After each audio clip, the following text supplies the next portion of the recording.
Yes, sure. Will you go on the record button, Roberto? We are already recording. From this Perfect. moment on. And in terms of housekeeping, will you give us some short introduction before I present the project briefly? Yeah, beautiful. So welcome everybody. Welcome for the Harm Reduction for Homelessness training. This is the first session of 6 sessions we are going to be doing in the coming 3 weeks. There's still some people coming in. We want to welcome also all of you who might be seeing the recording a tiny bit afterwards. A few things. If during these sessions there is any support or help that you might need, there is going to be always someone from the project in here that is going to be supporting you. Feel free to reach out to me, to Ruth. There is other people, they are partners in the project in here. So for example, we have Henrik is over there, so you also can contact Henry. Today we have Wayne for a tiny bit. Felipe is also in there, so just reach to any of us. If you have questions and doubts, please don't hesitate. Also, we will record the session. We will send you this session with some complementary materials to go into depth. We can continue the conversation. This is just like a meeting point. And a big part of this training is going to be actually building upon your experiences, upon your stories, upon your professional expertise. So feel free to bring questions, to bring cases, to bring different ideas. We will be really happy to be discussing them. The sessions are organized normally, as you saw in the program, a couple of presentations that they will give or offer a few considerations, so a few toolbox or a couple of concepts. Occasionally, we will go into breakout rooms to be working into depth with different professionals from all over Europe that will be able to share with you different methods of practice, and you will be able to discuss and to exchange. And occasionally, we will be doing more like a big group discussion. And that's it from my side in terms of housekeeping. If there is anything that you need during these 3 weeks, you all have my email address. You also have Ruth's email address, so feel free to reach at any point. We will be super happy to support you. And I pass it to you, Ruth.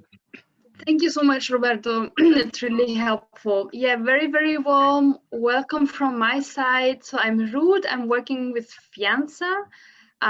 We are the European network of homeless services, or actually services that support people in a situation of homelessness. And I'm gonna open my presentation and share my screen so we can kick it off. All right. So I hope that should be fine now. All right. I'm gonna give, in the first presentation this morning, I'm gonna give you an introduction to the project and also the work we have been done so far since we started off. So basically, I'm gonna do kind of 3 parts. The presentation will have 3 parts. I'm gonna look a bit at different things. First of all, I'm gonna give you a very quick overview of the project, which is called Harm Reduction for Homelessness. And it's all about integrating harm reduction in homeless services and improving support, harm reduction support for people in situation of homelessness. In the second part, I'm gonna present you some results from a European survey we have been conducting last year, a bit on the actually current state of play, in terms of harm reduction support, which is already being provided to people in homelessness. And I'm going to finish with some impressions from the partner countries. So how does the access to drug use specific services look like at the moment? And also, what about the relationship between homelessness and drug and alcohol use? This is going to be these 3 parts. So on this first slide, I'm just going to introduce the project to you. So the Harm Reduction for Homelessness project is an Erasmus Plus project, so funded through the Erasmus Plus project. And its main aim is actually to improve harm reduction support for people in a situation of homelessness. So the methodology is actually quite straightforward. The idea is that we bring together homeless services and drug use or alcohol use related services to learn from each other and use their shared expertise to improve harm reduction provision for people in homelessness.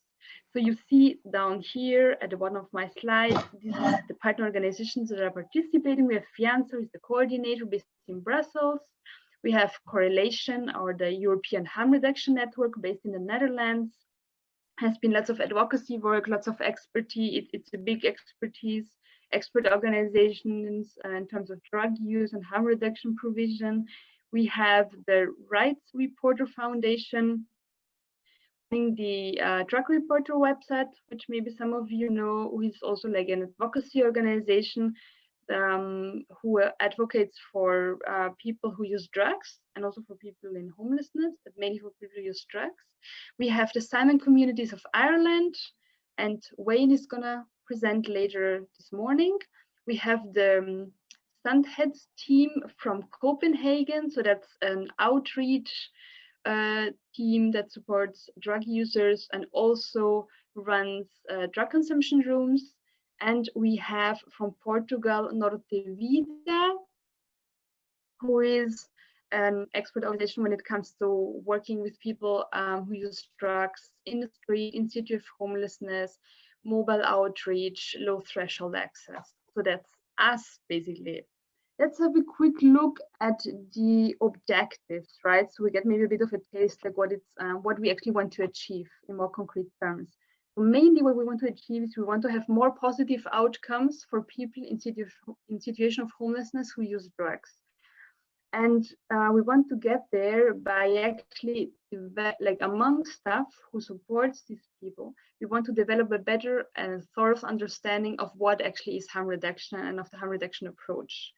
And also we want to contribute to improve the understanding of the relationship between homelessness and drug use and alcohol use. When it comes to let's say the bigger objectives of to have more positive results for people in homelessness, obviously we want to have less drug use related deaths. Eventually we want to have less infections with hepatitis C, with HIV, and in general we want to contribute to improve the general health situation of the person, physical health, but also mental health, of course, because once a person has a better health, he and she can more engage in social, psychological support, engage in social activities, and eventually experience more social inclusion. So that's, let's say, the framework behind. You see here on the second slide, kind of it is to show you how we're gonna actually achieve these objectives. So what are the activities we're implementing in the project? We ran this training together with all of you, and it's quite an exciting day, I have to say. I think for the people in the project especially, we are very, very excited that we can finally start and do the training, which was actually planned as a 3-day training in Portugal, but then due to COVID, we changed it to this online format. It's a very important part of the project, and it's great to have you all there. We will produce a series of hands-on tools which will support homeless services to improve the harm reduction support, which will be the harm reduction key principles, which will be like a framework, also kind of a quality framework, orientational framework for providing harm reduction to people in situation of homelessness. And develop next year a resource hub and a good practice collection. People have like project partners have already drafted country reports to reflect on the situation in their countries in terms of harm reduction service support for people in homelessness. And we also, Pianza did a European report which actually provides a comparative analysis of these country reports. And we're going to run multiply events in all the project countries. So yeah, this is going to be probably interesting for some of you to attend these events, which will take place next year, 2021. So I'm going to go to the second part of my presentation, which will share some results from a survey we conducted online last year during 2 months. And the main question and interest of the survey was, what is actually the current harm reduction provision for people in situation of homelessness in different European countries? So we sent it out through SurveyMonkey, everybody in the partnership. And you can see here on the first graph that the most services that participated So we had 185 organizations that participated. Most services were homeless services, so 69%. We also reached out to some drug alcohol use specialist services, which represent 8% of all the respondents. We have 6% of public health services or other organizations, and we have 17% what we call here the local and regional organizations. That's basically services that are not a specialist homeless service, neither a specialist drug or alcohol use service, so a bit of a more generalist social support service. Yeah, you can see here that most people who responded to the survey work in a city or urban area or in a town. So we have like 73% working in cities, 19% working in towns. And also wanted to share with you this graph, which shows that we were, let's say, very, like our success to reach out to Swiss was very, very different from country to country. We had many respondents from Germany, also quite some from Portugal, Denmark, Ireland, Spain. But then also we had some countries where we had very few respondents from, which also means that we have to be very cautious looking at these results. I think it's just important also to share this with you. Yeah, the biggest part of the questionnaire was actually all about the services that are currently provided in the local and regional context.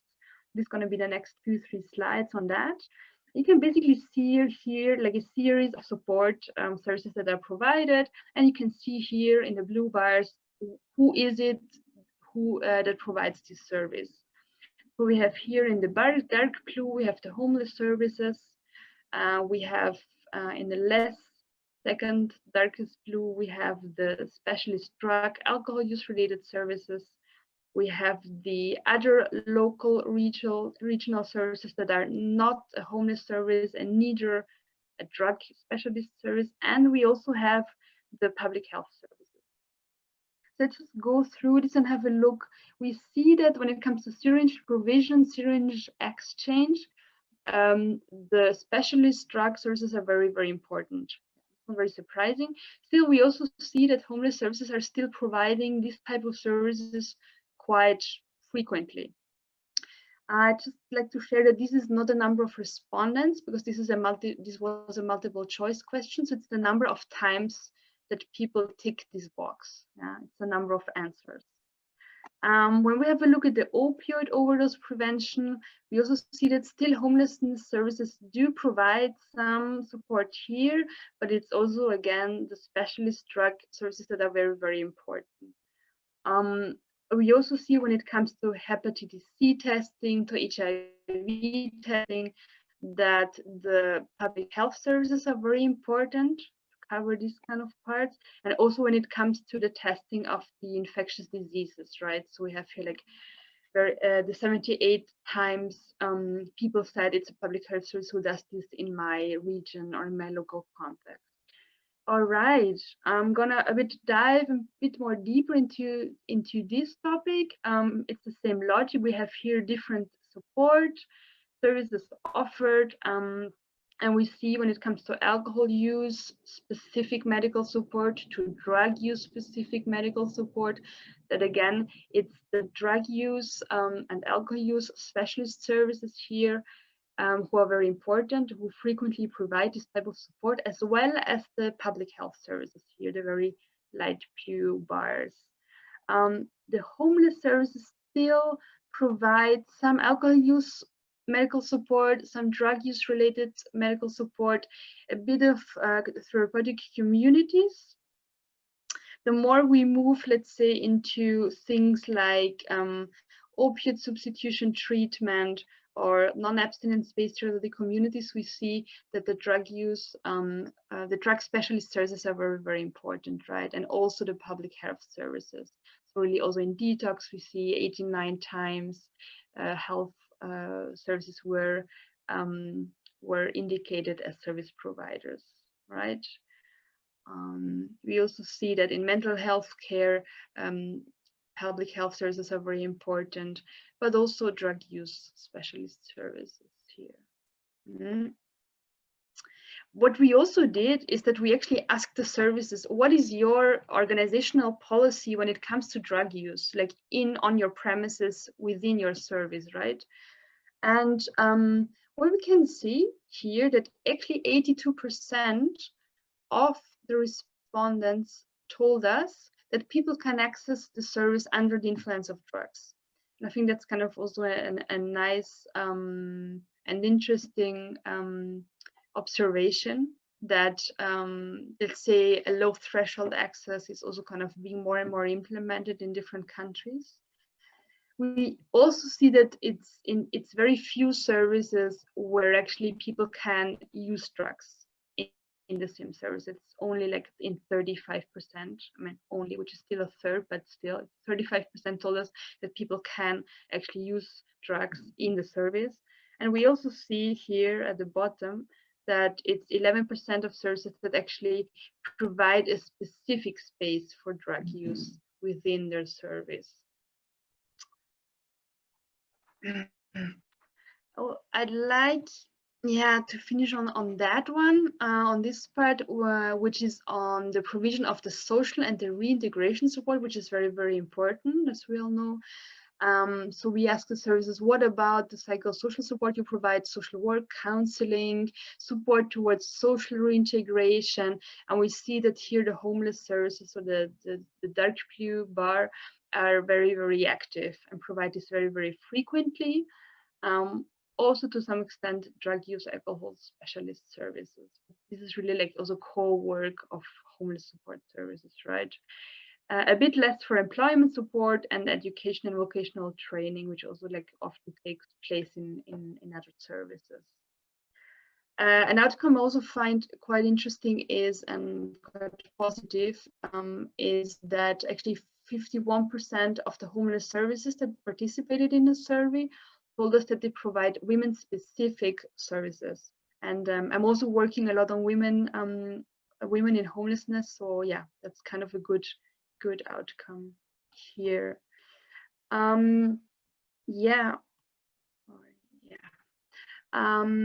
I'd like to finish on two slides, which hopefully give you a bit of an impression. What is the situation regarding access to drug use and homelessness in the partner countries? So we have here our 5 partner countries: the Netherlands, Hungary, Denmark, Ireland, and Portugal. And we see, so let's start and have a look at the Netherlands. We see that in the Netherlands, we find a very, very, let's say, well-developed support network. So there's a widespread network of drug consumption rooms. I think it's now 31 drug consumption rooms all over the country. There are several alcohol consumption rooms, which actually provide kind of a priority access for people in the situation of homelessness. Homelessness is kind of considered a preference criterion. There's substitution treatment available. Heroin can be prescribed medically. Their substance dependence gives actually kind of access to a specific integrated support path, which both provides people with drug use related support and psychiatric treatment. So and it's an integrated support path. So it's also kind of a good practice here. In Hungary, also, let's say, as a consequence of the political changes in the last years, the access to harm reduction services has been increasingly limited, which also means that actually it's homeless services that have become even more important to reach out to people who use drugs in situation of homelessness, as people can less access harm reduction services because there are fewer services, because they have shorter working times and less resources in general. When we look at Denmark, find a situation where needle delivery is very widely available, where drug consumption rooms are in place, including for people without a legal residence.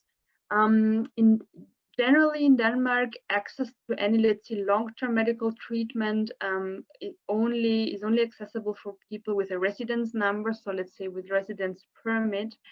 So the guaranteed access to substitution and treatment is only actually available for people with a residence number. However, there are some hospitals and some low threshold medical services that also support people without a residence number, so without a very clear residence status. In Ireland, needle exchange is very widely available, and actually a first supervised injection facility has been commissioned in Dublin. However, the implementation is still taking a bit more time. So the project is encountering some difficulties in being actually put in place. And substitution treatment is available. And yeah, an interesting observation which was shared from our Irish partners is that actually the central list for methadone treatment shows that there's definitely an increase of the number of people who access treatment who are in a situation of homelessness. In Portugal, harm reduction services are available, very widely available, and also are very broadly available in mobile outreach and mobile work. However, they are undersized, especially in the two big cities, which are Lisbon and Porto. So there's need for more. Something that has been developed in Portugal are the so-called support offices, which provide like a very good combination of low threshold harm reduction support and social support. And although substance use is not allowed, still abstinence is not required. So it's very harm reduction friendly, and there's no time limit to stay, which gives really people the time also to be supported. And I'm seeing that I'm already talking for quite some time, so I'm gonna finish on this last slide and give you a few numbers regarding the drug use among people in homelessness in the partner countries. For Netherlands, the data shows that actually 18% of people in homelessness report use dependence. Report use dependence. As my following speakers will for sure explain in more detail, the relationship is quite complex. So drug use at one hand is a way to survive on the streets, survive the situation of homelessness. It's a coping mechanism. For some people, it's also a cause of becoming actually homeless. In Portugal, drug use is actually estimated from different studies the most frequent cause of homelessness. In Denmark, when we look at the risk to start drug use, we see that compared to the total population, men and women in homelessness have a very definitely higher, like a bigger risk of becoming homeless. For men, it's 23 times higher. Using drugs for women, even 45 times. And data also shows that 66% of people in homelessness present a harmful use or an addiction to alcohol and drugs.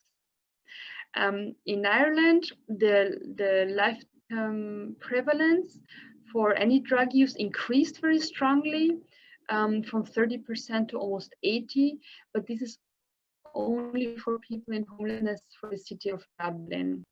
And also we of substance use and problematic drug use, which increased much more rapidly among people in homelessness than in the population in Dublin. Finally, when we look at Hungary, there is a very significant increase of illicit drug use among people in homelessness, which has quite dramatically increased. So in 2007, 18% of people in homelessness as well as of domiciled population were using illicit drugs. So it was the same percentage for both, let's say, groups. Whereas in 2017, we saw that it was 25% of people in homelessness who used some illicit drug, whereas it was only 10% of people who are domiciled. All right, so here's some numbers, and yeah, I give the floor, I think, to Wayne.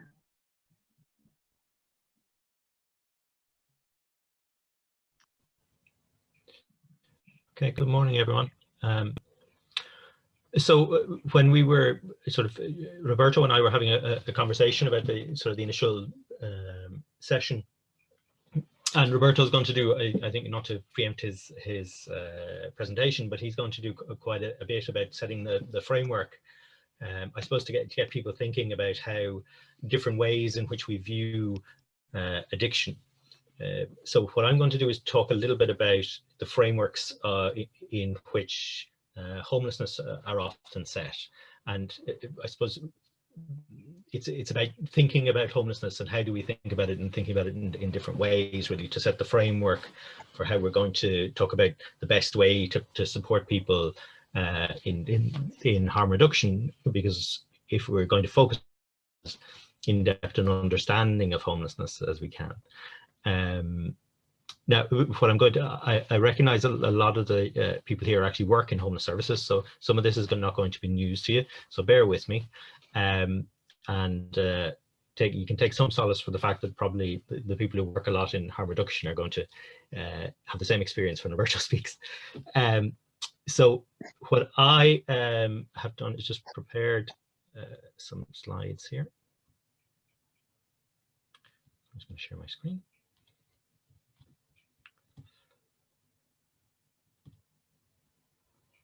Now, and I suppose I just have a couple of slides here, but I suppose in framing and the construction of homelessness, I think there's a couple of things that it's important to say. The first thing is, when we talk about the homeless population, we tend to think of it as a static group. So each year in Ireland, twice a year, we have what is a rough sleeper count. And it can across different cities. I know many cities in Europe do the same thing, and we tend to look at, well, what was the change? So there may have been, to take numbers from the air, 1 month, one time there's 100, and then it goes up to 150 to 90, and then it goes back up to 100. So we tend to see that as new people in homelessness or a fall in homelessness. In actuality, the 100 people in the first count, maybe only 20 of them are in the second count, and maybe only 20 of them are in the third count. So actually what you see is a huge number of people at any one time come in and out of homelessness. So some research done in the US showed that for every one person who's counted in homelessness, 7 people will actually have come into homelessness and gone out again. So it's quite that static group, and it tends to be the ones that we tend to see every time are the ones who are the most entrenched in homelessness. When we think about addiction or mental health, we always put those forward as reasons for people experiencing homelessness, and that's absolutely true. It's always a crisis that can lead to homelessness, but it's important to remember that there are far more people who suffer mental distress or mental health than ever experience homelessness. There are far more people that experience addiction than ever end up in homelessness. And what's the common denominator here is the absence of a home. To put it into sociological speak, it's the absence of the social or economic capital to be able to provide yourself with a home regardless of circumstances.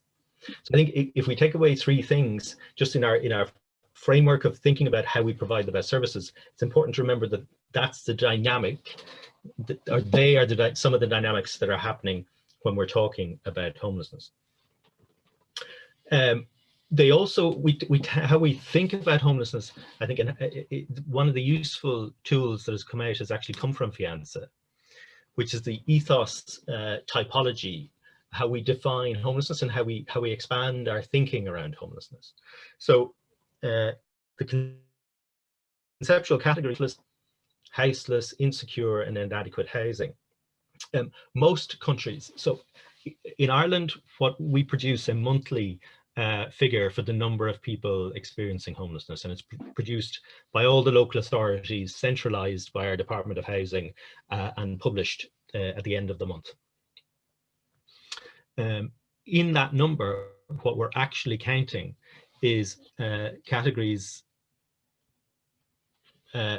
2 people staying in the night shelter and 3 people in accommodation for the homeless. We also do regular rough sleeper counts, but they actually aren't counted in the monthly figures. So we tend to do quite a sort of an immediate, a useful number, but actually that doesn't capture the whole of homelessness. When we talk about homelessness, and certainly in the public perception, basically we're usually talking about category 1. And that's what people think about, how people think about homelessness, and that's really the sharp end and the most visible aspect of homelessness. So if you think about it, when we certainly in the history of homelessness, and certainly in the Irish context, the first response around homelessness was to provide shelter, provide a space for people to be and provide some support. What we found is over time is that those sort of 20 that I talked about originally, what happens is those people who perhaps have multiple issues or get it harder to get out of homelessness, or even those who don't get out fast enough, because that's the other thing, is that homelessness is incredibly sticky, for the want of a better word, like relatively short periods of homelessness, and it becomes more, you become more and more disenfranchised, and become more and more entrenched in homelessness over time. So the first response was kind of shelters, but what you find is that actually wasn't helping. It was providing an immediate emergency response, but once you get past that immediate emergency response, it wasn't really doing so much for people other than preventing them from having to sleep rough. So kind of in my time in the Irish context, I've worked in homelessness for over 15 years. And certainly when I started working, where we had moved to was this kind of a staircase model. And the thinking here was that we have people in shelters become very entrenched in homelessness.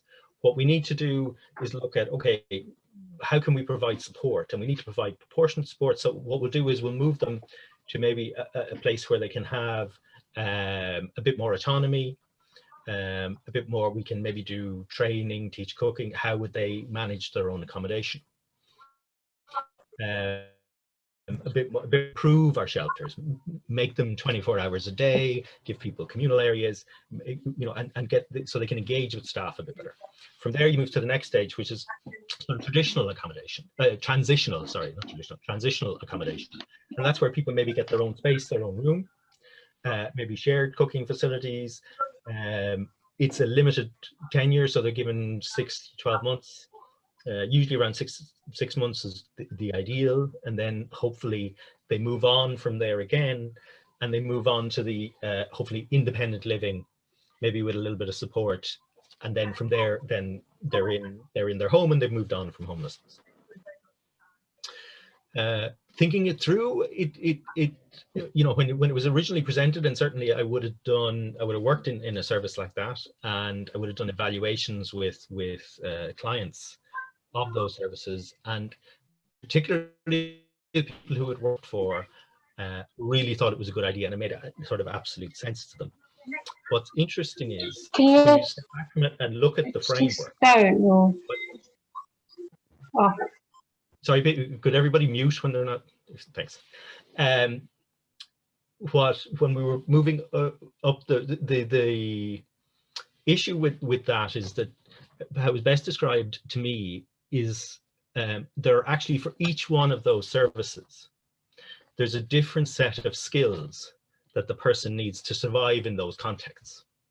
So if you go into a sort of a traditional shelter where it's, dormitory style, you have to get on with everybody, you want to keep, or you have to learn how to keep yourself to yourself, or all those different social techniques that you need to survive are different to the ones that you need in a sort of more shared house training dwellings, as is described there. And it's different again when you move into more your own space and shared the different type of support you need, the different type of personal skills that you need. And then finally, when you eventually move into your own place, you have to deal with the isolation and getting to know your new environment, wherever that may be. What that means is that along each one of those steps, there's always a possibility that it won't work for the person, or it mightn't be appropriate for the person, or they mightn't have the relevant skills, and you're trying to provide the supports around it so it will work for a certain number of people, but there's a lot of people for whom it doesn't work for. And what you find then is they fall through the individual step and they end up back at the start, often feeling that they failed. So while it works for some, there was lots it doesn't work for. And you see at the bottom there, you're talking about, so what you're doing, easing off on the amount of support that you're giving people across this pathway, and then you're giving them more autonomy and a private space. So that sense of slowly sort of reintroducing people to society, for the want of a better word, has a logic to it. But the experience is it mixed results. So that brings us along to what is the all singing, all dancing version at the moment, which is housing first. And this has broadly been adopted in a very positive way, and housing led, certainly in a policy framework, has been adopted in the Irish context. It's an idea that comes from the US. And what they looked at was essentially that population of the most entrenched in homelessness, often with dual diagnosis, both mental health and addiction. And they went, okay, these staircase models aren't working. People are very stuck in the shelter system. So why don't we just provide them with a home? So we move them to the end stage, and then provide and this is the important bit, provide wraparound support. So all of the support needs. What that means is the person moved into the accommodation, they provide the wraparound support, but all the skills that they need and they're developing in their home. So as you take away the supports, they're actually and you can take them away or bring them back, take them away or bring them back, but the person is actually developing their framework for living themselves in their own home. Sort of the best illustration of it was in the service I worked in, which was a transitional service. We brought somebody in to view it, and we showed them around. Everyone had their own apartment. It was it was a modern building. It was really well done out and all the rest. And we showed him around and said, what do you think of our service? And he said, do you want to know the truth? And we said, yeah. I said, yes. And he said, well, it doesn't make sense to me. He said, you have these really nice apartments. You have people really comfortable in their home. They're going to the local shop. They're cooking for themselves. They're doing all this stuff. They've built up. They know their neighbors. They know people. And then what you're doing is you're taking your really well-adjusted staff who are all earning salaries, and you're leaving them here, and you're taking the people who've had this traumatic experience of homelessness and saying, right, you've done really well, now go over there and rebuild your life again in this new accommodation. Why aren't you moving your well-adjusted staff out and let them have their home? And I think that's the principle that Housing First works on, and it's been proven to be hugely successful. The other thing to talk about while is that it's back to this idea that homelessness is the absence of a home. Probably in the Irish context, probably the clearest illustration of that has been our experience of family homelessness over the last number of years. So as many of you remember, in 2008, we had a huge financial crash, and Ireland was particularly, most countries in Europe were affected by it, Ireland particularly badly affected by it. What that led to over a period, when we got to about 2014, earlier we started to see the number of families experiencing homelessness or coming into homelessness starting to increase. What we saw then from 2014 was we saw it really start to increase. And these are the sort of the flow of the increase of families in homelessness over the period. From July 2014 up to September 2020. And what's interesting is you see the really big increase or sort of increase up to 2018. There was a reorientation of figures which took out 300 or 400 families out of this at that point. And we saw an overall leveling off. And then we see towards the end, if you look here at the last 2020, there's a big drop off in the number of families over that period. This first period here is sort of tracks a housing and homelessness crisis, a housing crisis that we had in Ireland. And so the absence of a home, a really tightening of the private rental market, and in landlords selling up meant that families had no place to go. So you had lots of families, and really good work done on this by colleagues in Focus Ireland, where they talked to the families who were all kind of entering into homelessness. And what they find is that it was purely the economic, purely the fact that they couldn't find somewhere else to go that led to the homelessness. There can be then sort of the more vulnerable families who perhaps had some underlying issues.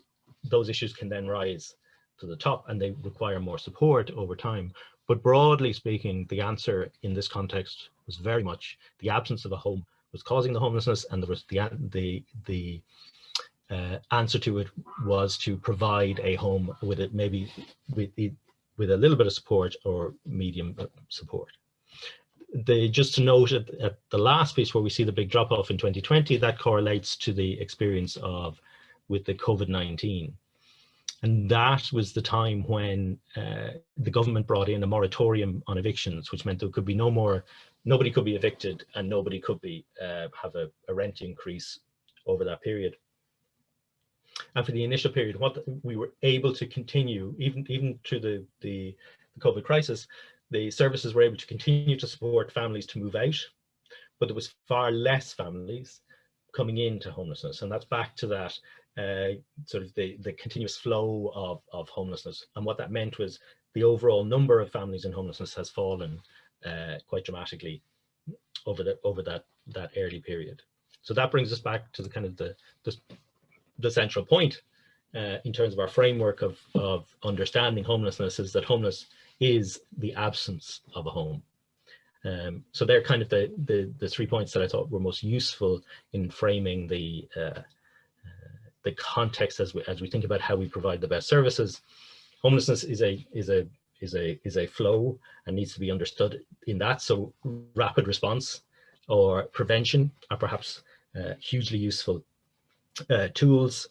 There's also, we have to acknowledge that there are more people in addiction or with mental health issues than any will experience homelessness. So understanding it as the barrier to or the cause of homelessness, we need to be careful with those pronouncements. That doesn't take away from the fact that those people with those issues need support and need good supports. And finally, we need to be clear that homelessness is the absence of a home, and that's one of the precursors to addressing homelessness. Thank you very much for your time.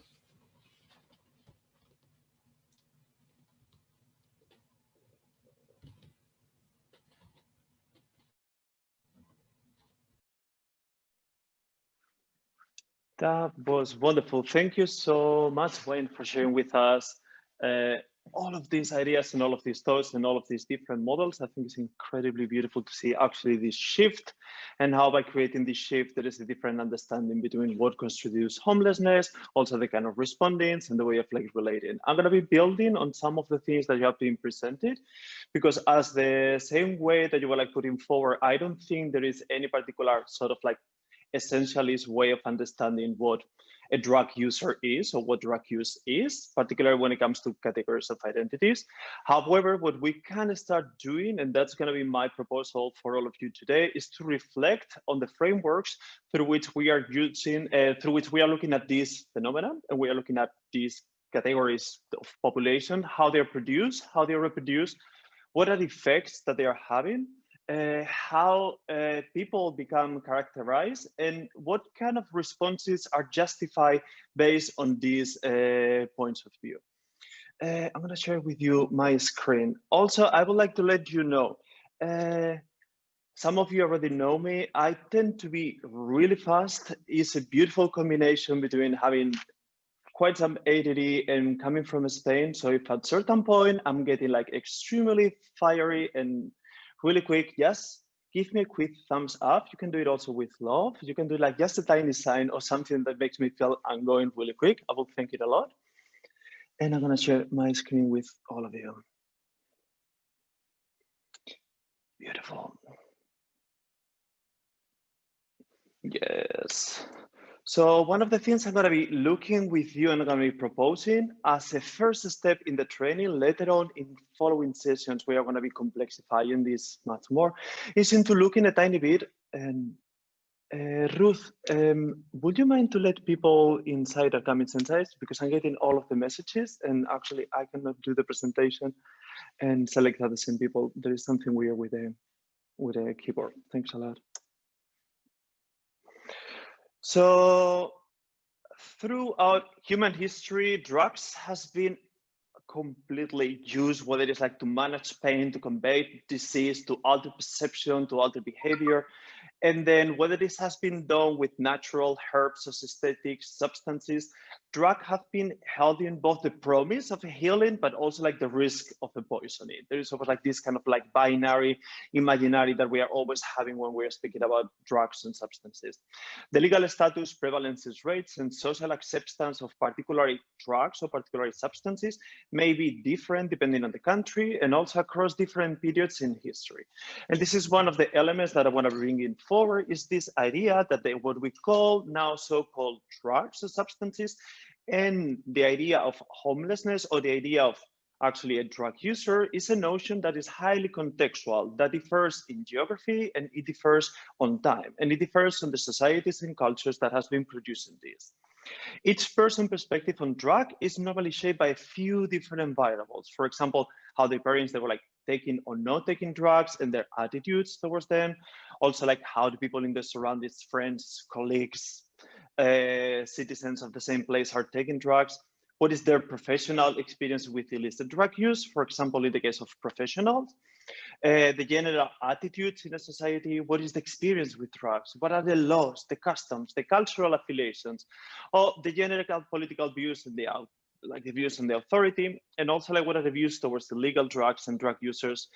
Sometimes can be, generally speaking, tend to be quite polarizing and then to go into this binary again into like positive or negative, or will like held very strongly, very weakly.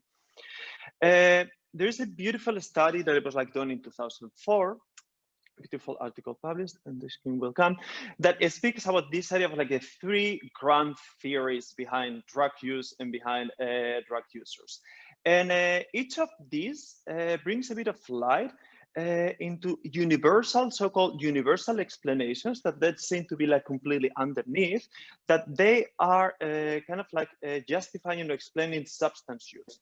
Regardless of the intent, normally like these three images that they are presented are presenting users as people who are somehow different from the rest of the population. And that's already like quite of an interesting point of how it is constructed, like the idea of the drug user as another. On one hand, what they were like putting forward in this beautiful article is the idea of like the image of the sinner, in which the drug user will denote a lack of moral fiber or moral will.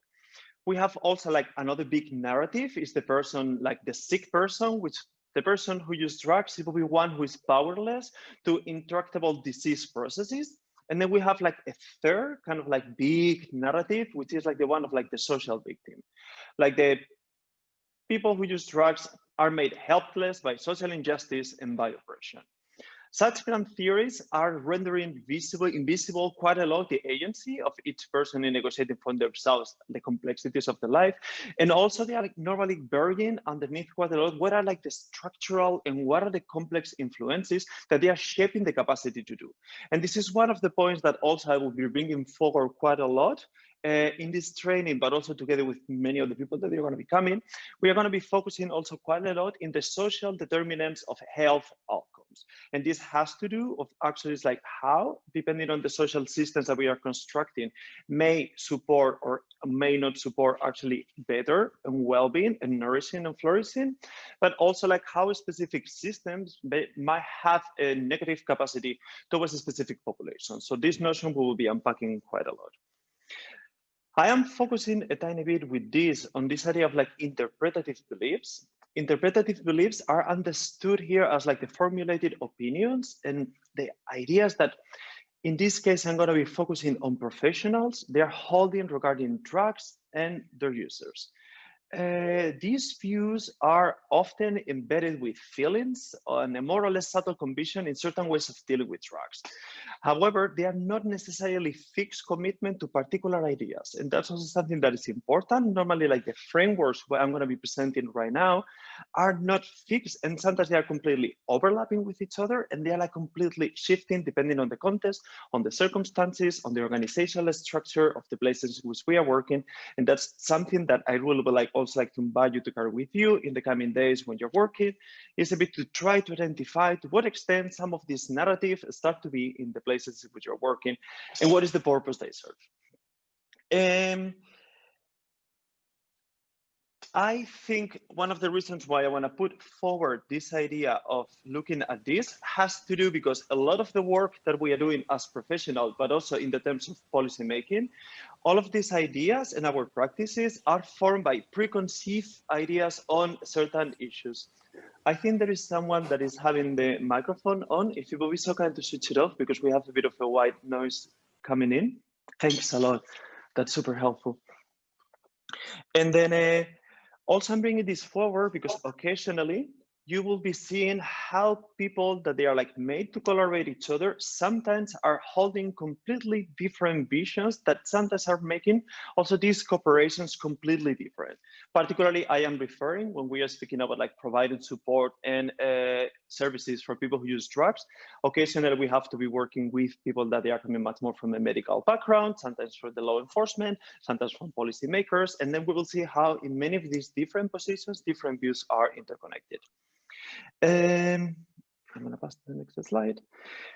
Models of frameworks. I'm going to be using in here quite a lot like the notion of frameworks because in general, the term model tends to refer much more about different forms of thinking through a lens of biomedical sets of ideas and suggest a certain deterministic positivistic epistemology.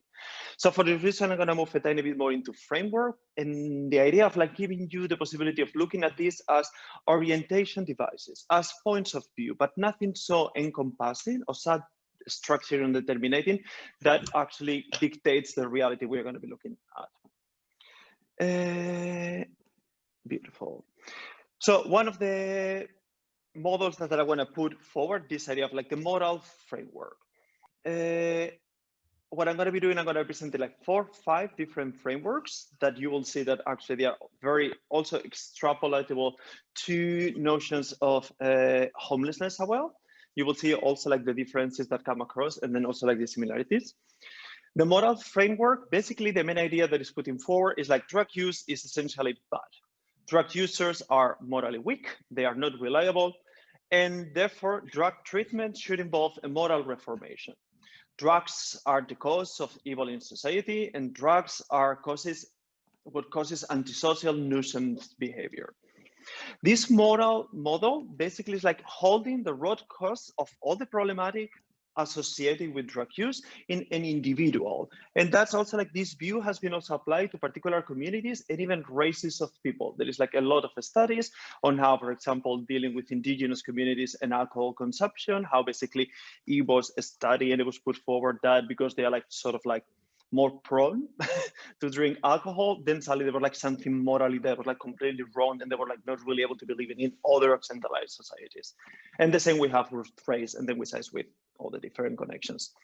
Drug users through this lens, you will see that they're going to be characterized as misfits, as no hopers, and they are also objects of pity.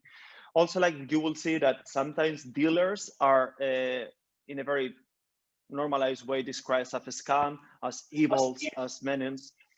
And then within this whole dichotomy, users of drugs are assigned the roles of, like, as I was mentioning, helpless victims.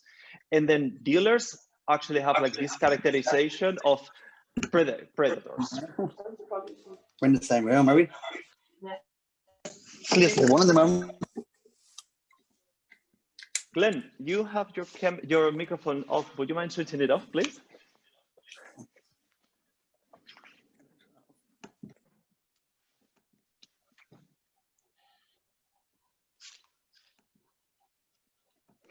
I found this clipping, which I find like really beautiful, because you will say like this is some sort of like a very outdated, very old way of approaching drug use, but still nowadays is something that is coming forward. I found like this clipping, it was really interesting. It's from the Mayor Brian Matters. It's actually the mayor of Melbourne in Australia. And then in a newspaper in the 5th of January 2000, in the years 2000, he was speaking this, he was giving this interview. It's like, I believe addiction is a sin. I know it's a medical and psychological problem, but the Bible tells us that sin is falling short of our potential. It tells us we should not be mastered by things. It tells us to keep the body pure as it's the temple of the Holy Spirit. So this sort of comments is still like very much in more explicit or less explicit ways is some sort of a framework that is still like very much around, and we are like looking at it all. Another very common actually understanding that we have in here is like the so-called pharmacological framework. Through this framework, we are seeing is a model that is based on a belief that particular substances have some sort of like inherent power or attraction that is capable of overwhelmingly the will of individuals, communities, and even societies. Drug users, and particularly those who are having a problematic patterns of consumption, are again portrayed as like helpless victims, but this time the difference is that it is the drug and the power of the intoxication that they are like the NCFSX. Those are the ones that we have to be blaming. There's this notion still continues quite a lot, and actually there is like this concept that has been put forward that is called pharmacological fundamentalism, in which together with the moral view, we see how there is a bit of like undercounting of all the personal, interpersonal, and structural factors that continue to influence a person's drug using behavior. Now, and in here, I'm going to make like a tiny bit of a segment, because sometimes there is this whole vocabulary that we are having between substance or drugs. When do we use one? When do we use the others? And in this, I want to do like a tiny parenthesis. I will not go like super deep into it, but please, if you would like more information about this, feel free to contact, and I will send you articles or things to read, all the materials. But basically, what we understand of drugs as such is a concept that, once more, that is completely culturally created. If we are looking at the idea of like substances, there is not such a thing as a drug in nature. There might be some poisons, or there might be like certain lethal poisons or things that actually don't work really well with the body, but the notion of drugs is something that we are seeing more like being born around the 19th century. If we look at any bit at the history before, what we call now drugs back in the day, 16th, 17th, and 18th century, particularly in Europe and around also like the whole colonial landscape that we're having around Europe, drugs, or what we call now drugs, they were like not immediately differentiated from other goods and resources that they were like commercially exploited in the world market produced by the European Empire.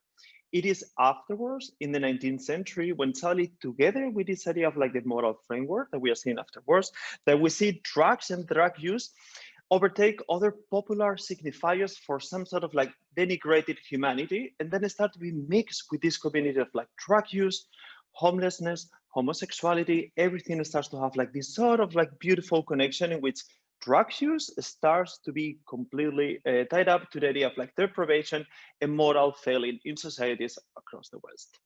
In this way, we see like actually like drugs corresponds to a very particular kind of like a spectrum of substances, and understanding of drug cannot be done without understanding the drug policies that they are prohibiting. So in this way, it's a notion that cannot be completely linked from the drug policy in itself.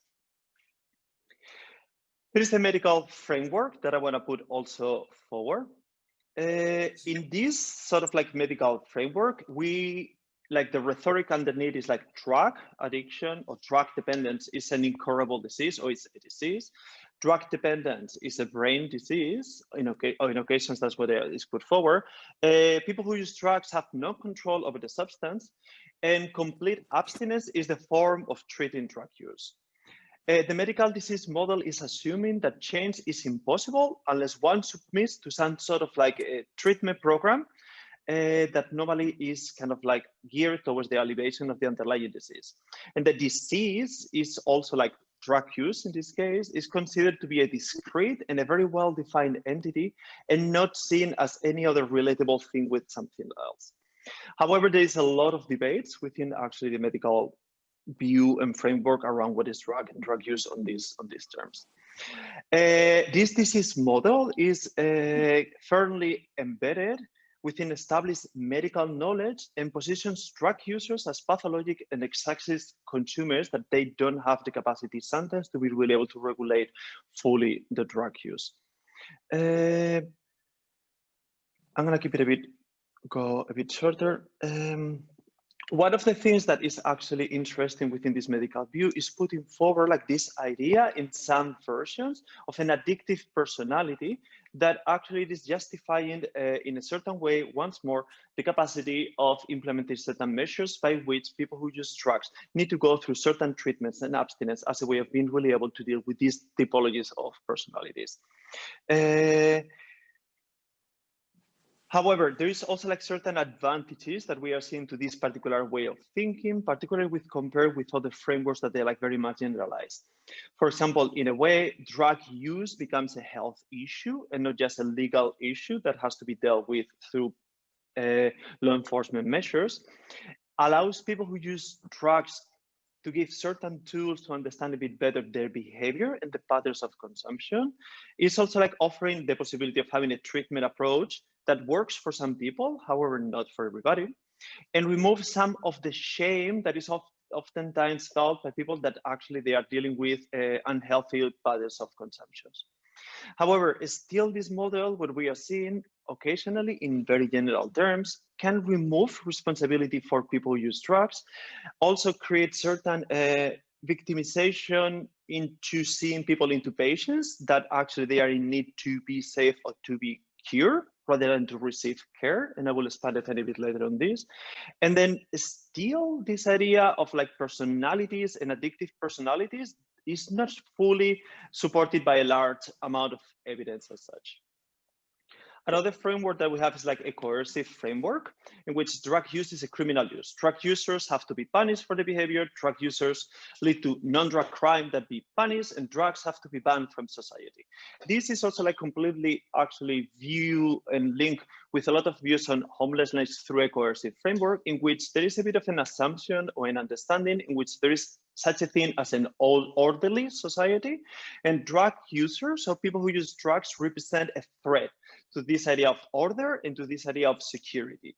Therefore, all of the measures that they are put forward has to do with avoiding drug consumption, drug demand, or drug distribution, or has to do with actually removing all of those bodies in public space, so in our cities, in our societies, that produce or discuss, or that produce, is also very linked with the moral framework, or that produce a threaten, or that produce a sense of lack of control. There's another person. Then we have another framework, and I'm going to give you two more. One is a psychosocial framework in which we see the shift in here is much more looking at the environment as something that is important in determining the drug use. Drug use can be caused by a dysfunctional family. That's one of like the rhetorics that is put forward. Drug use can be caused by learned patterns, could be through the friends, through the family, culture, peers, and sometimes underlying psychological problems can cause addiction. This multidimensional and holistic model is capable of underpinning a wide range of practice framework and approaches that focus on identifying and responding to the determinants of problematic patterns of consumption and crafting a bit more of customized solution for individuals, groups, and communities. Many of these ideas that they are put by psychosocial frameworks, actually they are stemming from ideas of social learning. And within this, there is like two big frameworks that we see. That one is like drug use is something that is learned, and drug use is something that is functional, has a purpose. This is a bit like the two ideas that these frameworks are trying to put us in here. The social interventions around this are focusing much more into trying to disrupt or into alter the relationship of a person who uses drugs with their environment. So in here, we are seeing how, for example, certain peer interventions can work. Sometimes has to do with what kind of like family constellations are happening. It's a bit more of like working around the whole idea, but it's still not going fully into the structural conditionings of drug use as a social phenomenon. The last framework that I'm going to be presenting you in here is the harm reduction framework. And we are going to be focusing quite a lot in this one in the training, but still it's really nice that you see a bit of the whole constellation around all of the different frameworks. Through the harm reduction framework, we see that drug use is a public health and a human rights issue. Is both. Achieving the well-being of people who use drug is not only that can be done only through care, it's also that is requires to reconsider the societies and the structures under which we are positioning ourselves and the people who use drugs.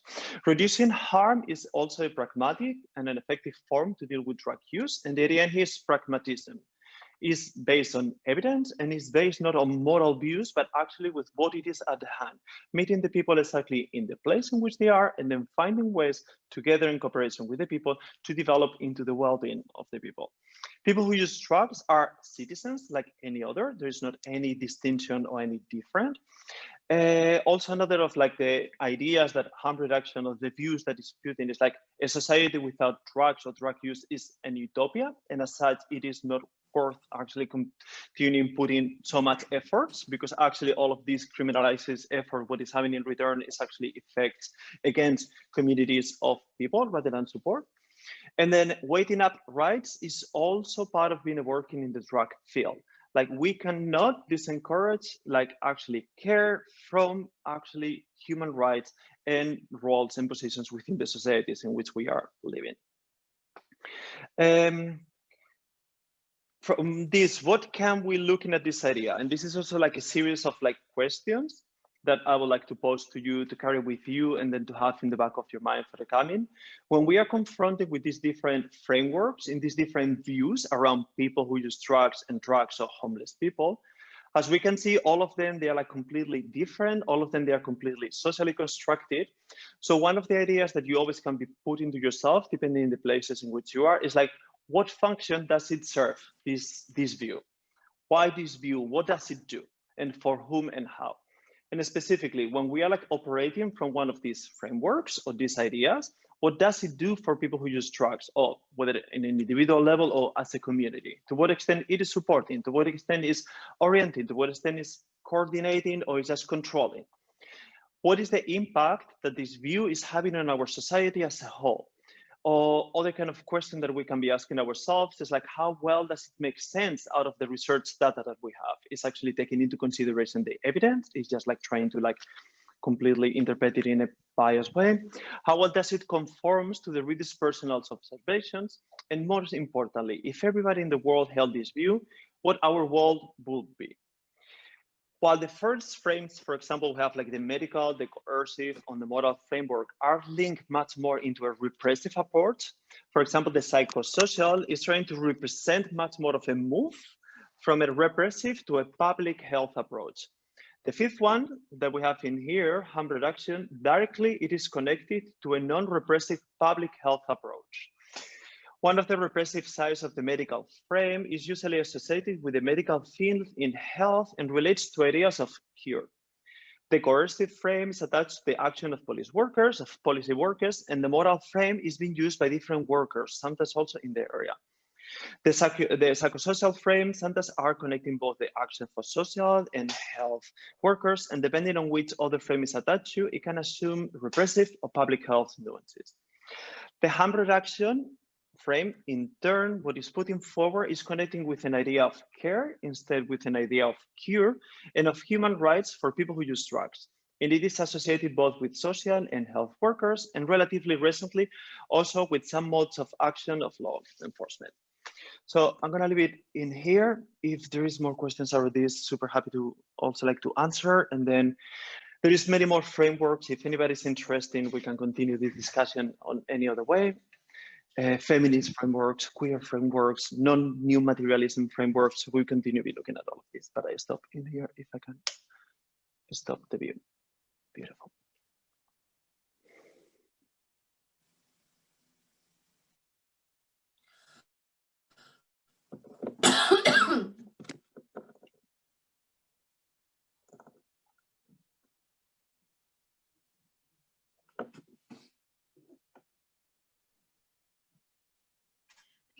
so much, Roberto. Maybe just to share with all of you, I'm gonna try and collect the questions, like especially if we have many of them in the chat, and then put them in a document that I can share with all of you, so we kind of keep track and make sure that we can answer all of them.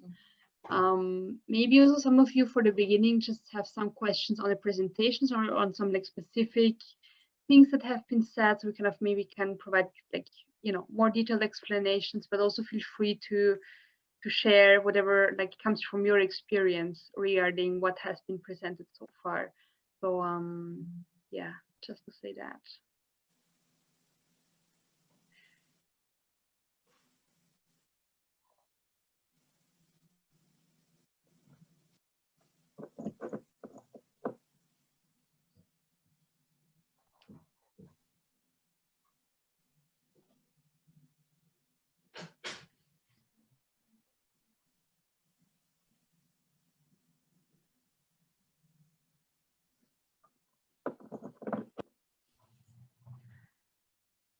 Okay, looks like people are a bit shy this morning. Maybe I can just use this time and make one kind of like, yeah, like question or like observation that I found really interesting, Roberto, like listening to your presentation, that when you said we cannot disconnect care from human rights. I think this is like a very kind of central point when I think of like social services or like homeless services. It's like I think it's a very thin line that people who are really front line, working front line, are kind of confronted with every day. And I mean it's something also like Fianza we are trying to advocate for, right? Human rights framework and perspective, but where we also find like limits in terms of, you know, what is possible in terms of materials or resources that are made available.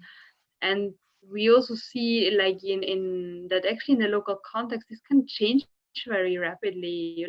Like once there are less resources available, human rights perspective of whom is many often like often the first thing a bit to be left out, you know, that receives kind of less attention.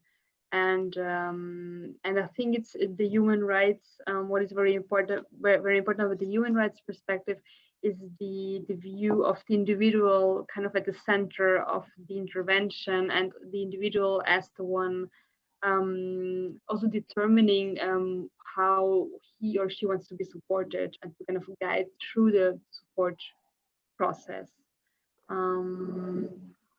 Yes, like what is the support that the person wants to receive in a specific situation. I was just thinking of actually a very nice like way of working of a service that I know from Vienna, and they're providing like low threshold health services for anybody, like a day clinic. And there it's really like the general approach is that it's the person who receives support who decides what is, let's say, the first health thing he or she wants to be helped with. So it's not, let's say, I mean, it's together with the doctor and the nurse, but it's also really there. The question is asked once or several times: what is your first health thing you want to address? You know, is it like the teeth? Is it, I don't know, some substance thing there? I don't know. Is it whatever? You know. So yeah, thanks for that. I think it's very important to keep that in mind always.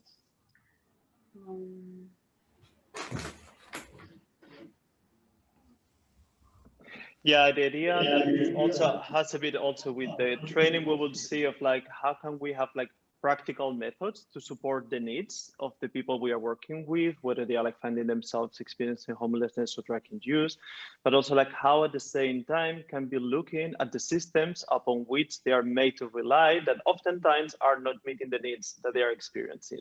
So always we will have to be working a bit on the two different levels, and then a bit on the level of like how do we meet the needs, but at the same time how do we bring a certain criticality towards the systems that they are not able to meet the needs, and in between how we are able to lift the communities as the experts that actually they, once we remove these lenses that actually makes them look as victims, vulnerable, evil, then suddenly like we actually can create the space for them to actually being able to have completely control over their own life.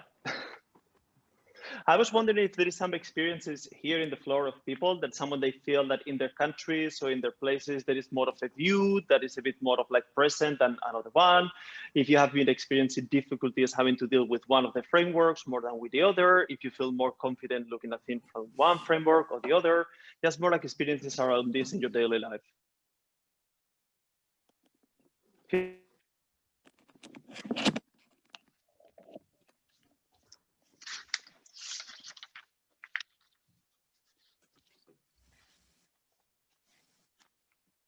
Sorry, Roberto, could you repeat that because you kind of broke up a bit there? Yeah, of course. I was wondering because this is very contextual, depending on the place in which we are working and depending on the city and depending on the country and depending on the societies we are, each of the frameworks sometimes seems to be a bit more predominant than another one, sometimes even mix and combine. So I will be very interested in knowing of like, how is this in your daily practice? Like, do you feel more confronted with maybe a coercive approach towards drug use? Maybe you are more like in a medicalized setting, you have a harm reduction. How is this for you? I think that is like how harm reduction is working within different services. The one thing like that I find to be an issue is like when we have different like resident. I work in Housing First in Waterford, and like there's other homeless services that are residential units, and if we all work off like a harm reduction model and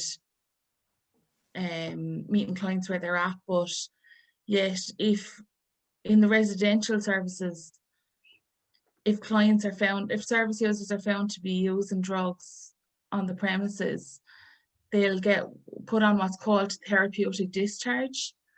And like clinically speaking, there's supposed to be like an after plan for that, whereas therapeutic discharge in residential settings seem to be that service users are asked to leave for, it could be 2 or 3 nights, or it could be a week, and they're it's like they're being punished for, you know, using, but they're experiencing addiction, so it's really, really conflicting.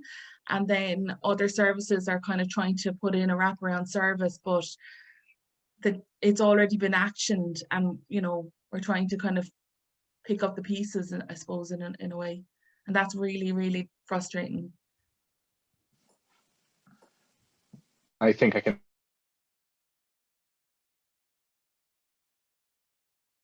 The conflict that I've certainly experienced in professional capacity is how the espousing of a harm reduction model within practice, and how actually we quite drastically revert back to maybe the more medicalized, or maybe we remove the agency in the name of doing harm reduction, whereby we're espousing, we have policies and procedures, training or education of people working in the sector, that we deflect back to these maybe slightly less autonomous methods of considering a person in addiction. So it is a bit of a contrast, particularly from the context I'm working in, which is a youth service for working with young adults experiencing homelessness, 18 to 26. So working within a social care context, but adopting a youth work model of critical social education, it does have a conflict off the traditional methods of engaging with people who are using substances. So it can be that frustrating piece of trying to embed the practice and work against a systemic problem of not necessarily being enshrined in practice.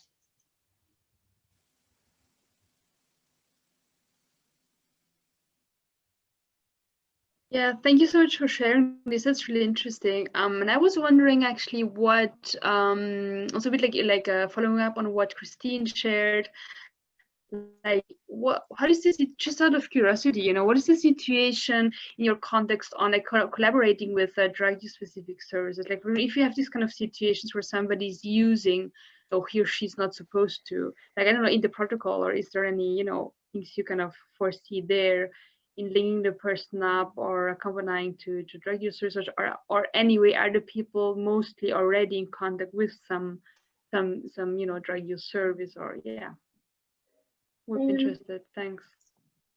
It's kind of, so I think it's a mixture. So like in one service, they might be like very much willing to accept people to come in substance affected, and they'll monitor them, and they'll do like, you know, half-hourly checks throughout the night to make sure that the person isn't overdosing and stuff. But in another service, then it might be, it depends on each individual organization's policies and procedures, and it might be more strict. It might come from like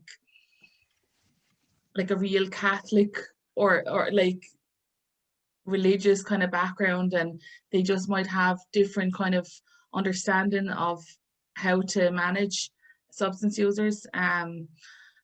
But we're all supposed to operate off the care and case management guidelines, and my thinking then is that there should be at least, you know, a shared care organized in advance of someone being therapeutically discharged, and probably we all probably, for us as workers, we need to understand what a therapeutic discharge is. Like, what's therapeutic about being put out of what's supposed to be your home? Like, instead of providing a wraparound service, surely that's punishing someone for using substances, and it doesn't seem to work. So I don't understand why it still happens.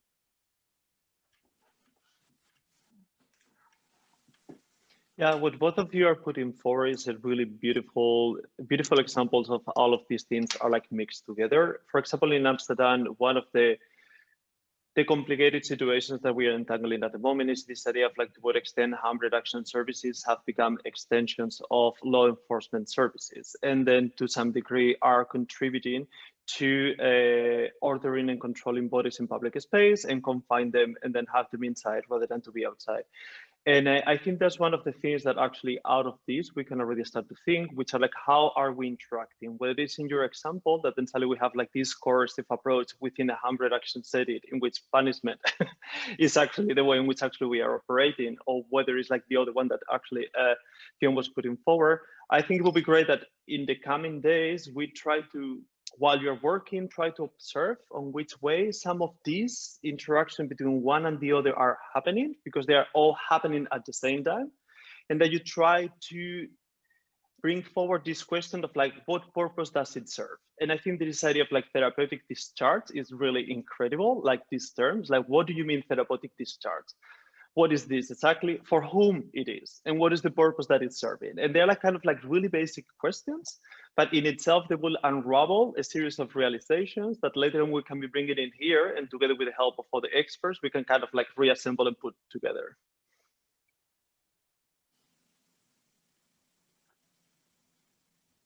I've just seen that Henrik actually shared a question in the chat, and I think it's very much related to what we've just been discussing. So I'm just going to read it out loud, but you can also see it, everybody, in the chat box. So Henrik said, we might have to be aware of our source perspective at all times. I think we can have remnants of different frameworks at all times in our daily work influenced by our partners. Yeah. And I was wondering, Henrik, if you want to add anything to this, a bit like give a bit of a taste of your specific, you know, situation in Copenhagen. That would be, I think, really interesting to share. I was sorry.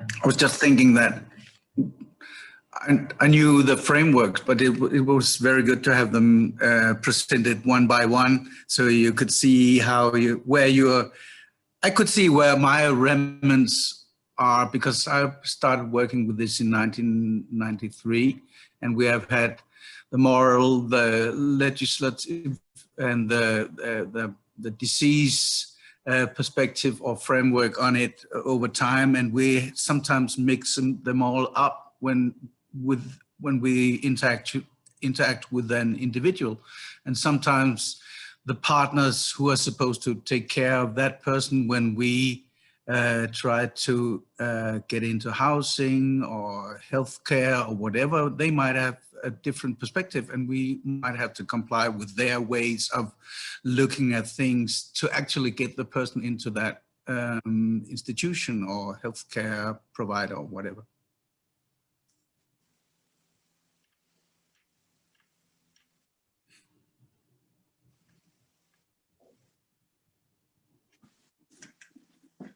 Yeah, thanks. And do you like identify any kind of really, situations where you kind of feel how your kind of framework collides with a different one? Like, because you also like refer to, I think, like some like partner organizations you work with in your context. Like, I think it's kind of interesting and helpful for the reflection in general. Like, what are these, what happens in these like moments? What are the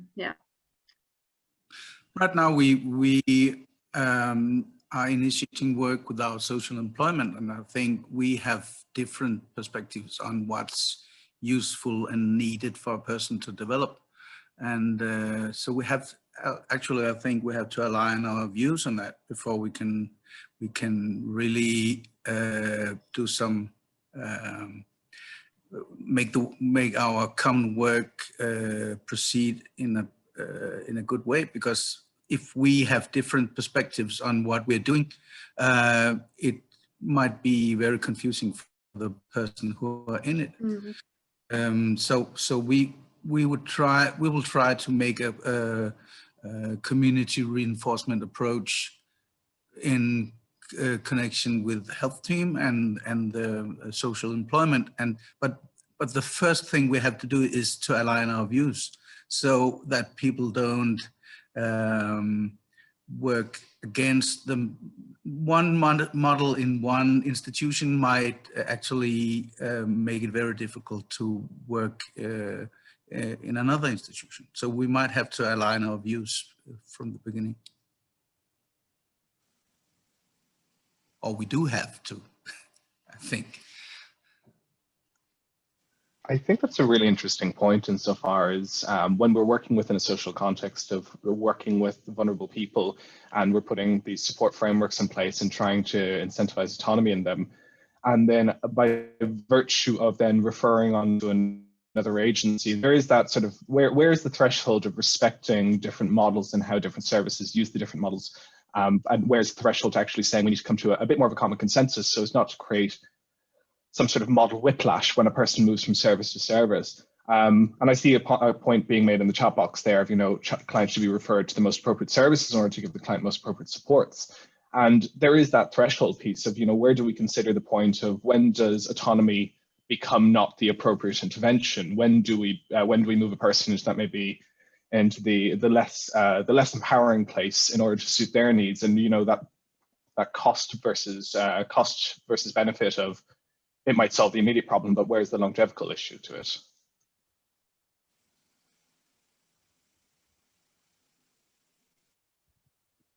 Hi everyone, Colette here from Cork in Ireland. I think it's very important to mention in Ireland that I suppose drug use is still very much a criminal issue and it's not considered a health issue. And I think that's has a huge bearing on this whole area of harm reduction. The organisation that I work for, Cork Simon Community, we work very much from a harm reduction model, but it's very difficult to do that when the law says that pretty much all drugs in Ireland are illegal. So you're trying to say to somebody, yes, we want to work with you. Yes, we accept where you're at, but at the same time, drugs are illegal, so they can't consume drugs in the building, and it can be a real contradiction, really, and it can be really difficult because you have to actually say both. Yes, tell me about your drug use, but don't use in the building, and it kind of constantly goes on like this, and it can be quite difficult to kind of manage all of that. Also, I think because of people constantly being imprisoned for drug use, whether it be minor or not, it takes up an awful lot of time, an awful lot of their life, and they never really get the opportunity to get the help that they actually need around their drug use. I think it's something in Ireland we've been fighting for a very long time, and it still continues. There's huge resistance around seeing it as a health issue rather than a criminal issue. And I think that's very important to mention because it can be quite difficult managing that when you work in this particular area. Thank you. Can I just ask as well? I think I got on at about 10 to 10, and Roberta, you were already speaking. I don't know, was it 10 o'clock your time or was I late? Yeah, 10 o'clock Amsterdam, Brussels time. If was not super Okay. clear in the email, my apologies for that. I'll make it super clear in Not the at reminder all. for next session. Sorry. Okay, so do you know what the time difference is? I can look it up anyway, it's fine. 1 hour time difference. So in general, the morning session will always start for Ireland and Portugal. You will start at 9, and we Okay. start at 10 for Brussels, Amsterdam, the rest of Europe, more or less. And the afternoons we start at 3 p.m. So that's again Brussels, Amsterdam, Berlin, and we start at 2 p.m. for Ireland and Portugal. Thanks so much. Thanks, Ruth. Very welcome. I just want to second my apology, second that apology, because I also thought it was 10 here. I did as well. When I logged in, Roberta was talking and I thought I was late. And I found it hard to kind of catch up or to pay attention, but it's good to know. Yeah, apologies guys on behalf of myself and Katrina. We thought it was 10 o'clock our time as well, so we kind of missed the mark on that one too. Yeah, me too. Sorry about that. It's Me okay. too as You well. don't need all to Me apologize too. individually. Oh, It's yeah. okay. We have a recording. Thank you so much. It's very kind. I think it's also like a learning for us. I mean, that we have to be even clear on that for the future. I just also kind of wanted to bring in the questions that come from Felipe, which I think is really interesting. Kind of making the point like how also like over history, like right, the perception of the different drugs kind of really are like different substances that actually really changed.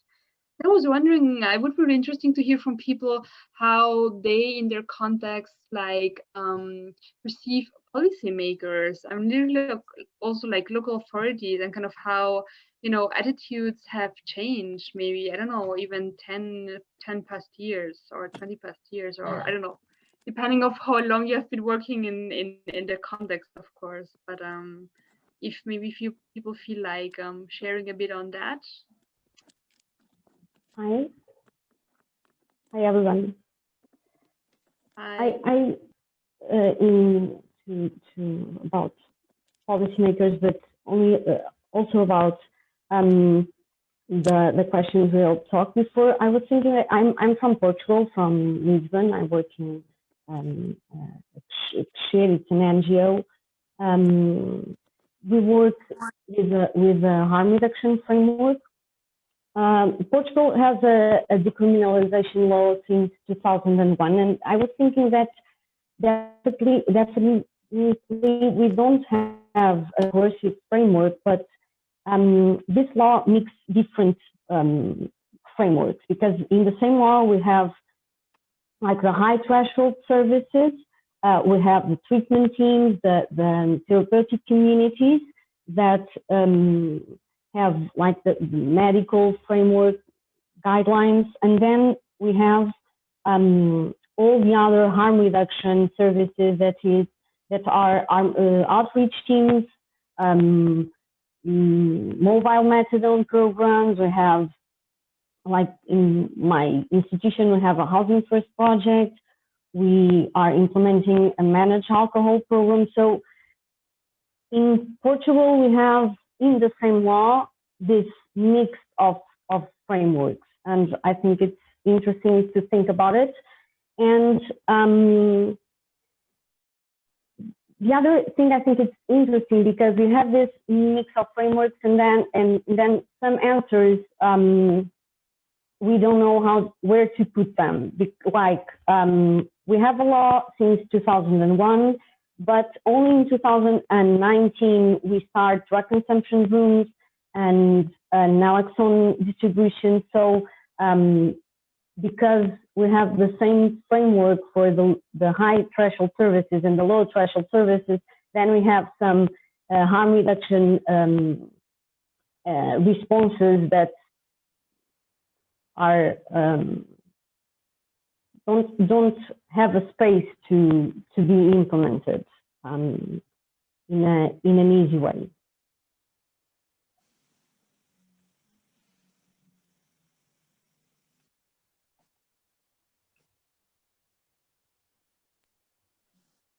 Thank you, Christiana, for sharing that. Maybe also to say that we will make the recording and also any material available on the project website. I'm going to put in the link just at the end of today. It's also in my presentation. Sorry. Yeah, Okay. there is I leave it to something. you, Roberto.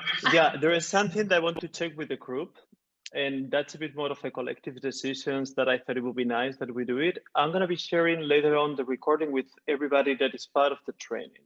As soon as we move forward, and also as a way of encouraging in a space in which you feel held and in which you feel that you can be sharing, I want to check with you if you feel okay with these recordings be shared with the outside world, or if this is something that you would prefer to keep among the community that we are in here as a way of creating a space in which we feel a tiny bit more free to share stories, knowing that they are going to stay among us, the people that are going to be in the training. So that's a bit of a decision that you can think of it. Just if anybody has any particular opinion or any particular, let me know. The recording will go to all of you, but if you feel that for whatever reason you prefer that this stays for the group, let's keep it for the group as a way of also opening up all the kind of discussions.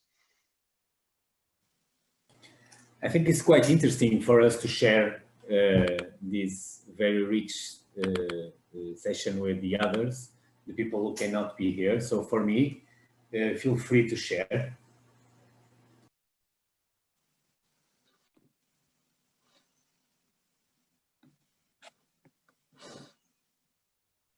So maybe we are going to be rounding up this first session. Next Thursday, we are going to have the second one. We'll have Katrin Schiffer that works together with me in the European Correlation Harm Reduction Network, and it will be presented a tiny bit of an historical overview of harm reduction. Then later on, I'm going to be presenting very briefly, in a super short 10 minutes presentation, the differences between risk, harm, and vulnerability as a way of being able to work with these concepts. And then we will be going into breakout rooms. Please, those who haven't selected yet a breakout room, send an email. We will organize them. In one of the breakout rooms, we are going to have Elisa Kutsevic, a colleague of ours that is working for the Eurasian Harm Reduction Association.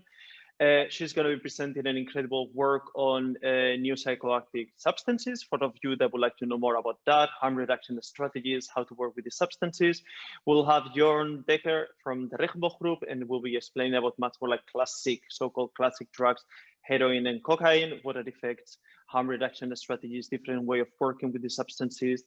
And we'll have Willem van Anken from Jelinek here in Amsterdam, and he's working in the drug testing facilities, and he's also a prevention worker in recreational settings. So he's doing peer work in party and festival settings, and he will be speaking about more party or recreational drugs. So he will be providing a lot of tips and a lot of outreach interventions with this. So please let us know which breakout room you would like to go. And I think we can slowly close this session up. We already took 1 hour, 45 minutes of your gorgeous time.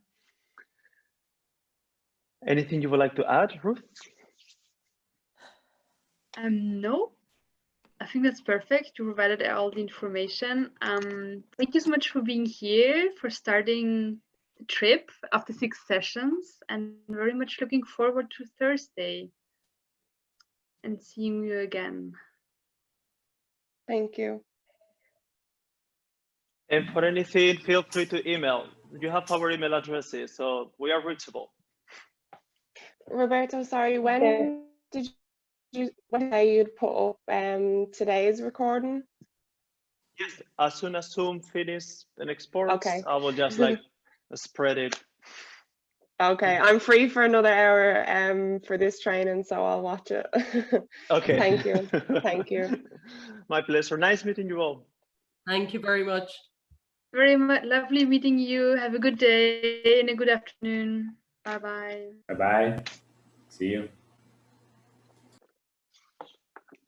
Oh, someone found emojis. That's great.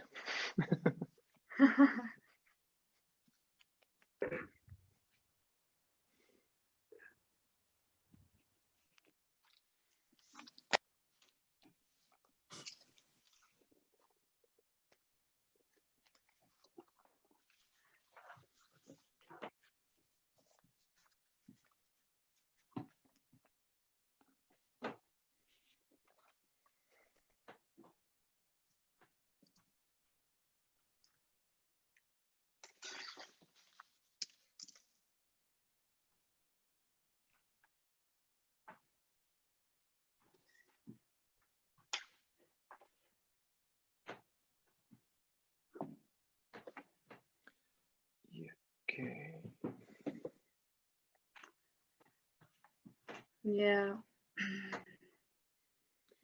Beautiful.